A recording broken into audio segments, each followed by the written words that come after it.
علی علیہ السلام کی خدمت میں ایک شخص آ کے کہنے لگا، یا علی، سب سے سخت ترین قبر کس کی ہوگی؟ بس یہ کہنا تھا تو امام علی علیہ السلام نے فرمایا، اے شخص، یاد رکھنا سب سے سخت عذاب قبر میں اس پہ ہوگا جو انسان خودکشی کرتا ہے۔ یاد رکھنا، خودکشی کرنا، خود کو مارنا اللہ کے نزدیک ناشکری کی انتہا ہے۔ میں نے اللہ کے رسول حضرت محمد مصطفیٰ صلی اللہ علیہ وآلہ وسلم سے سنا کہ جو انسان خود کو جس طرح سے مارتا ہے تو وہی موت اس کا عذاب بن جاتی ہے، اور وہ بار بار ویسے ہی مرتا رہتا ہے، چیختا رہتا ہے، روتا رہتا ہے، اس کو اس کی کسی بھی نیکی کا اجر نہیں ملتا۔ یاد رکھنا، یہ زندگی اللہ کی دی گئی ہے، یہ آنکھیں اللہ کی عطا کی گئی ہیں، یہ کان جس سے انسان سنتا ہے، یہ زبان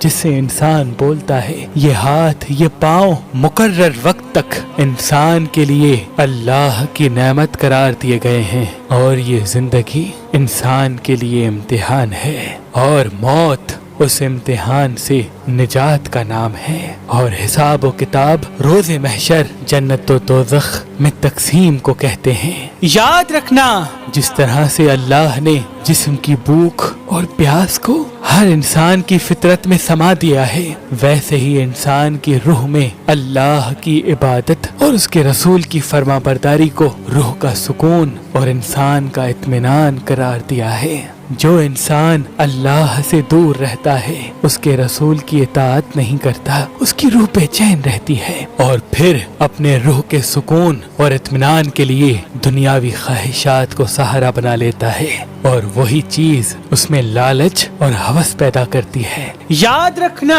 دنیاوی خواہشات ایک ایسا جال ہے جس میں انسان ڈستا جاتا ہے، گرتا جاتا ہے، اور جب ان کی خواہشات پوری نہیں ہوتی تو وہ مایوس رہتا ہے، اور پھر اپنی زندگی سے مایوس ہو کر اپنے آپ کو ختم کرنا چاہتا ہے۔ افسوس ہے کہ انسان اس چیز سے ناواقف ہے کہ یہ زندگی تو صرف امتحان ہے، اور ہر امتحان کا ایک عظیم اجر اللہ نے پہلے سے ہی طے کر رکھا ہے، جو اسے عالم ارواح میں دکھایا گیا تھا۔ انسان جتنا اپنی خواہشات کے پیچھے بھاگے گا اتنا ہی وہ اس دنیا میں بھاگتا رہے گا، اسے کبھی منزل نہیں ملے گی، کیونکہ اس دنیا کی حقیقت سوائے دھوکے کے کچھ نہیں۔ یاد رکھنا، اپنے آپ کو مارنا زندگی کے مسائل کو ختم نہیں کرتا، بلکہ انسان کی آخرت کو تباہ کر کے انسان کو ایک ایسے عذاب میں مبتلا کر دیتا ہے جو انسان کی روح کو